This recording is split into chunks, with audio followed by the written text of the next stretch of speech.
بسم الله الرحمن الرحيم الحمد لله رب العالمين صلى الله وسلم على نبينا محمد وعلى آله وأصحابه أجمعين وسلم تسليما كثيرا أما بعد السلام عليكم ورحمة الله وبركاته waxaan soo jeedinaynaa ama diyaarinay xalqado iyo cashiro ku saabsan bisha Ramadaan iyo axkaamteeda waxaana soo gudbinaynaa iyada oo dhowr cashir oo kooban ah waxaan rabaa hordhac inaan u iraahdo inta badan axkaamta soomka in ka hadli doono uma baahna faahfaahin badan maxaa yeelay axkaamta soomku isma beddesho isla iyadii sanadaha hore la soo akhriyey la soo sheegay la soo dhegaystay isla iyadii axkaamtii lafteedii weeye oo axkaam cusub iyo masaa'il cusub ma aha muhiimadda ugu weyn waa isxasuusin iyo qof qaybi ka hoos baxday in lagu baraarujiyo ma ahan inta badani baris cusub ma ahan oo wax badan in la faahfaahiyo oo wax badan adilo loo sheego u baahan ma aha cashirkeenna koowaadi wuxuu ku saabsanaan doonaa laba arrimood arrinta koowaadi wuxuu ku saabsanaan doontaa soo gelitaanka bisha Ramadaan iyo sida lagu ogaan karo in bishii bilaabatay qaybta labaadna wuxuu ku saabsanaan doonaa dadka ay bisha Ramadaan soonkeedu waajibka ku yahay inaan sheegno ama aan qeexno qaybta koowaad bisha soo gelitaankeedu waxaan uga hadlaynaay wuxuu waajibaa bishu markay soo gasho soomkan waajibkiihi ilaahay baa yidhi faman shahida minkum ashahra falyasum qofka idinka mid ahoo bishaa jooga gaara ay u soo gasho ha soomo marka soo gelitaankeedii ayay ka bilaabataa ugu muhiimsan horta in meel la saara see lagu ogaanaya haddaynu su-aashaa ka jawaabno sidee baa lagu ogaan karaa ama sharcigu ugu talagalay in lagu ogaado soo gelitaanka bisha Ramadaan waxaan leenahay dhammaan bilaha islaamka ah ee 12 ah dayaxana ku xiran waxaa lagu ogaadaa laba midkood bishii hore 30 ay ku dhammaato 31 ma laha bilaha islaamku bishani 30 hadday dhammaysato Shacbaan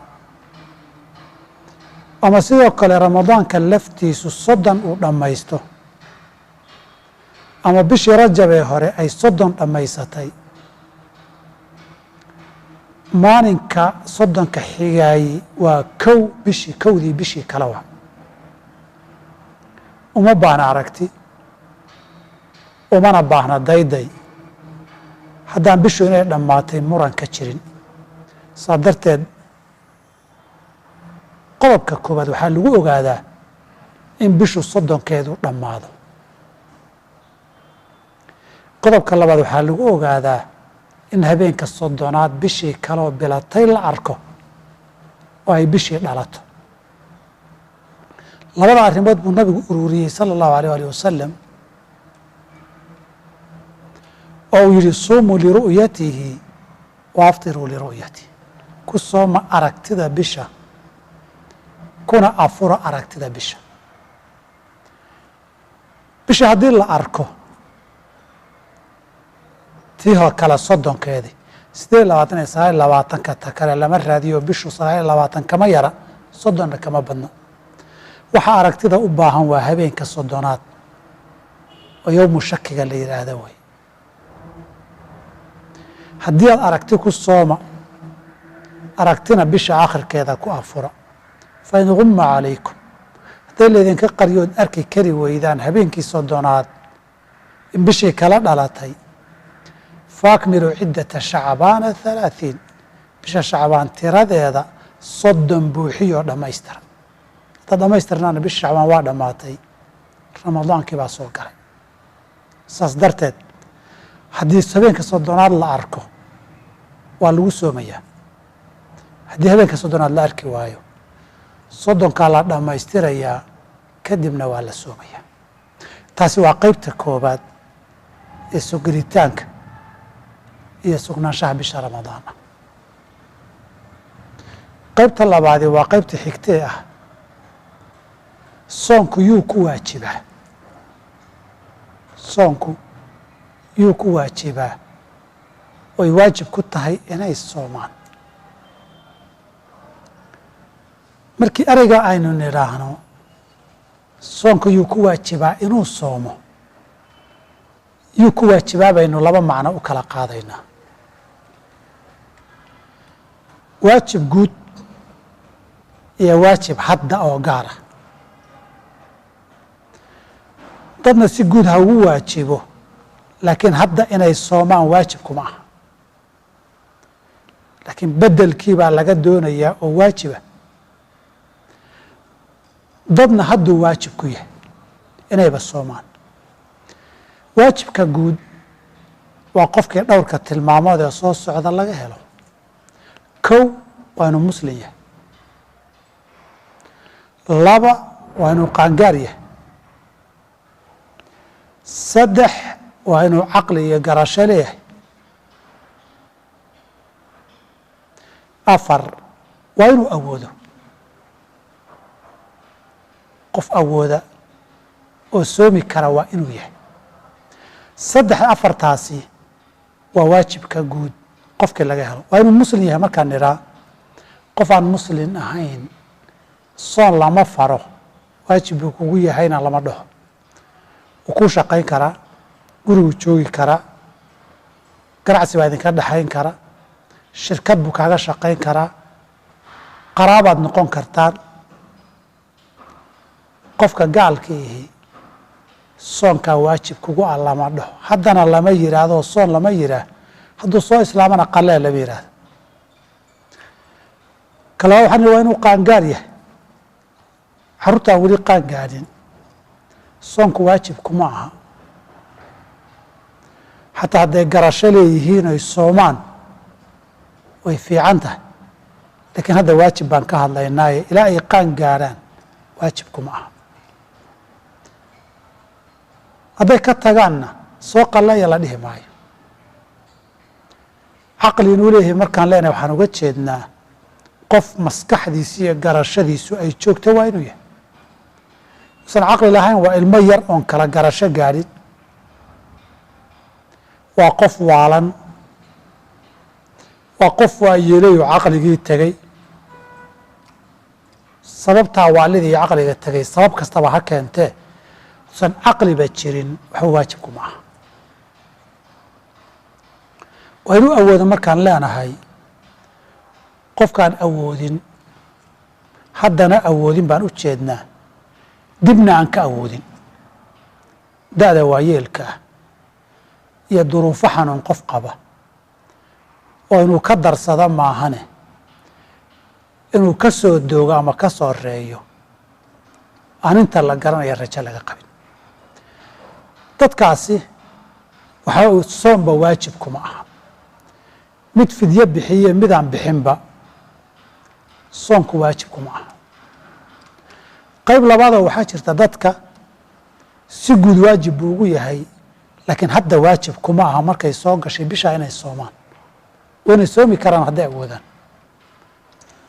kow waxaa ka ah qofka musaafirka ah qofka musaafirka waa soomi karaa waana afuri karaa. hadduu afuro waynu u tegi doonaa. waa qofka mariidka ee xanuunsan, waxaanan uga jeednaa xanuunka inta badan laga caafimaado, laakiin xilliga uu soonka ku soo aaday ee la falgalay uu soonka qofka dhibayo ama uba diidayo, isna si guud waajib buu ugu yahay iyo qadihiisu saan arki doono, laakiin bisha hadda xilligaa duruufta ay haysata waajibkuma aha inuu fuliyo. waxaa ka mid a gabadha caadada qabta iyo midda umusha ah, labadaa midna hadda inay soomaan waajib kuma aha, waajibka guudba ha lagu lahaadee. waxaa ka mid a gabadha nuujinaysa iyo midda uurka leh ee ilmaha caloosha ku sida ee uu soonku dhibayo, iyagana hadda inay ku soomaan oy arrinta duruuftaa la soomaan waajib kuma aha. waxa kale laga rabana dib baynu ka arki doonaa cashirada dambe. inahaasina waa inta ugu muhiimsan dadka uu waajib ku yahayoo laba qaybooda. shuruud laba maarmaana si uu asalkiisu u waajibo, iyo shuruud loo baahan yahay si uu hadda fulintiisu u waajibto. labada waad arkaysaa culimmadu qolyo kala saariyo in isku darta labada waa leeyihi. intaasna waa qodobkii labaad ee xalqadeennan iyo cashirkeennan aynu ugu talagalnay inaan ku soo gudbinno, oo ahayd guud ahaan labadaa qodob bisha soo gelitaankeedu sidee bay ku sugnaataa iyo bishan ramadaan soonkeedu iyuu waajib ku yahay. ilaa xalqadda dambe iyo cashirka labaad oo aan kaga hadli doono soomku siduu ku asaxo, waxyaabaha jebiya iyo waxyaaba la xiriira oo kale. waxaan kaga tegaynaa si ay nabadgeliyo. asalaamu calaykum waraxmat ullaahi wabarakaatu.